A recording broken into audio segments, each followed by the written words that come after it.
Hello, Jay. Thank you for having this session with me today. Mm-hmm.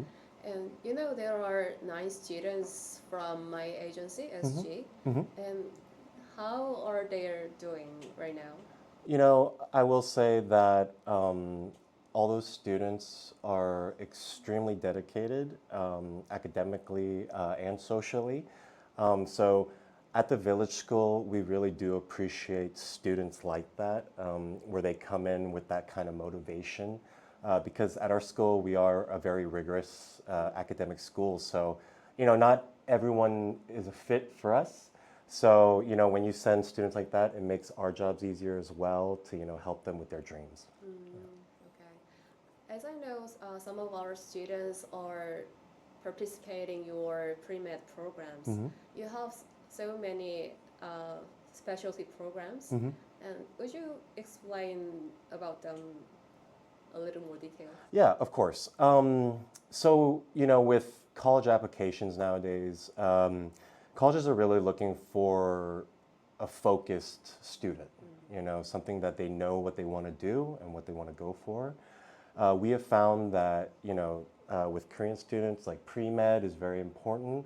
We have an entrepreneurship diploma as well. We have the full IB diploma, obviously. But we are actually excited to bring a new diploma in November, which is the computer science diploma.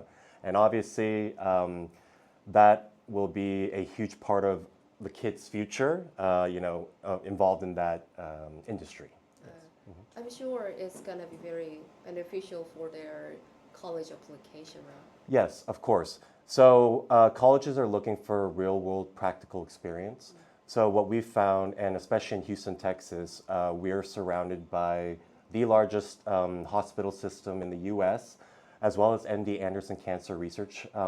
They are #1 in cancer research in the world, I think. So we have a bunch of connections with these hospitals, and not just hospitals, clinics, dentist office, as well as the myriad of businesses that we have in Houston as well. And we work hard to constantly get as many companies, hospitals, clinics to really give our students the practical experience that, quite frankly, not a lot of schools will give their students. Yeah. Okay. That's very nice. And you also have advanced academic programs like AP Yes. and IB. Yes. So would you please explain the difference between two? Yes. So AP, advanced placement, that's more of an American type of education, whereas IB is a more global, I would say more of a British type of education. The difference between the two is IB is slightly harder.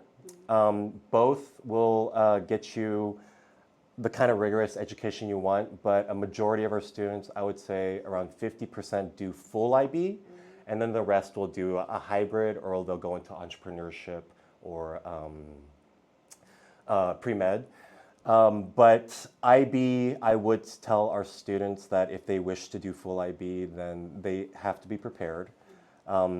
It is quite difficult, but I think it prepares our students very well for the real world and college. A lot of the times the students will come back and talk to us and say the college is a little bit easier than IB, Yeah. So students doesn't have to do the full IB and getting an IB diploma, right? Absolutely not, no. So that's why we actually are adding more AP classes, because we found that, AP might give a little bit more college credits to in certain areas. IB will give credits as well. But, we're not trying to just lock in a single pathway for students. We understand that AP has its own merits as well. And like I said, 50% do full IB, the other 50% will do a hybrid system. Yes. Mm-hmm. Yes. But then what do you think about what's the biggest advantage when students do the IB over AP program? Yeah, so I would say that IB really melds well with like our pre-med, entrepreneurship, and then our computer science program. Colleges know how difficult these courses are. So it really shows, especially if the student does well, and a lot of our current students do well in that area. I think an IB program really highlights the student's intelligence, I guess, when it comes to like pre-med entrepreneurship. Not to say that AP isn't comparable, but you know, when we do a hybrid system, AP is just as effective to get into certain colleges. You know, it really depends on what pathway you're trying to go to. So if pre-med, I would highly recommend you do full IB with the pre-med program, yeah, for instance, yes. Yes. Thank you for all of your knowledge and information. And I have some more simple questions.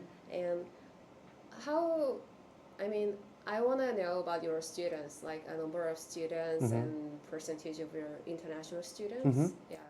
So for the dorms, we number around 250 right now, and in the high school we have 1,000, so we are about 33%. Obviously in the day student side, there are international students as well. So I would say 33 to maybe even 40%, yeah, international students. Yeah.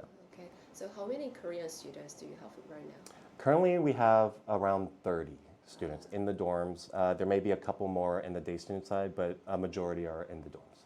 Yeah. Okay. And what do they do in daily life? Like, what's the daily schedule? So school starts at 8 o'clock. Obviously, they go through their courses. School ends at 3:30. After school, most of them will go talk to their teachers. You know, with this course load, it's helpful to have our teachers available to the students, and all of our teachers are required to stay after school in order to meet with those students. After that, I will say a lot of our Korean students will continue to study. I think they're very dedicated in that aspect. And then they'll have dinner. And then actually they will study again. But what I do appreciate is that a lot of our students have sports after school. So, you know, we have everything like American football, volleyball, soccer, dance. Actually, a lot of our Korean students are really good at dancing. And our dance team is like nationally ranked. Like they win a lot of prizes. They're really good. So yeah, quite honestly, So on weekends, Friday, Saturday, Sunday, we have a lot of activities. So this ranges, but I can give you a few examples. We like to go watch football games, soccer games. We go to museums, water parks. They like cat cafes and stuff like that. But we ask the students to give us ideas because, you know, we're not just going to schedule things that they don't want to do. We want them to bring their ideas to us. We also have staff members who are interested in certain things. So we'll have like craft nights or girls' nights. Me personally, I do a chess club. So like I'll play chess with our students and things like that. But there's a wide range of things, and sky's the limit. Honestly, I could name, you know, a lot of things. Yeah. Yeah, so it's really good to hear that you always listen to the students' mind and interest. And when I visited your school, it's really good to see you have all the facilities like swimming pool and dance studios. Yes. Yeah.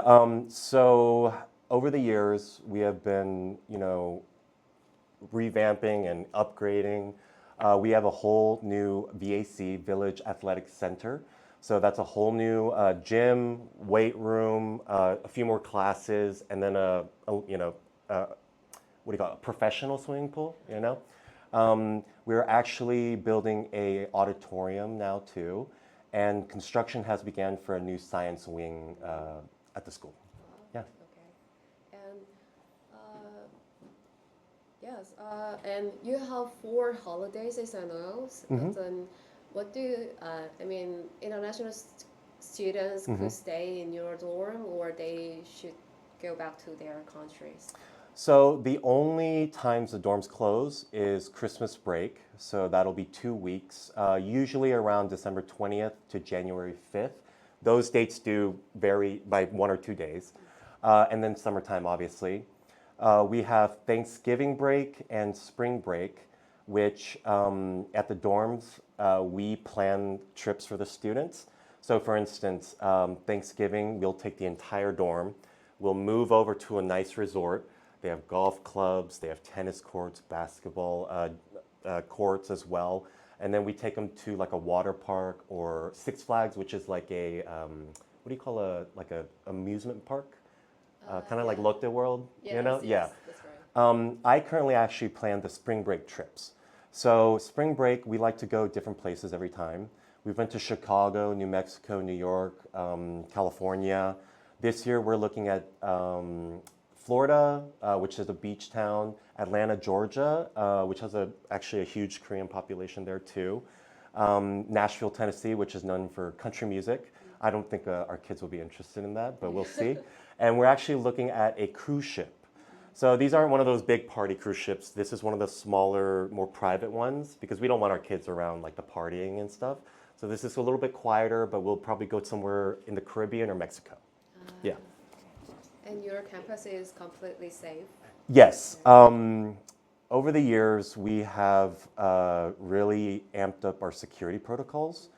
We have armed guards 24/7.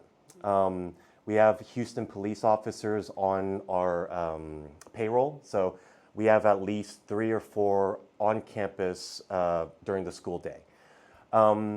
We have gated the entire campus. I don't have it with me right now, but we require all of our students and staff to wear IDs, and we badge in. So that's our key to go into all of the places. And we also do not allow anyone we do not know to walk around alone. They always have to be with a staff member. So basically, if you're not supposed to be on campus, you're not going to be there. Okay.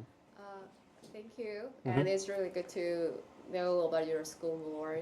You're welcome. And, and thank you for today.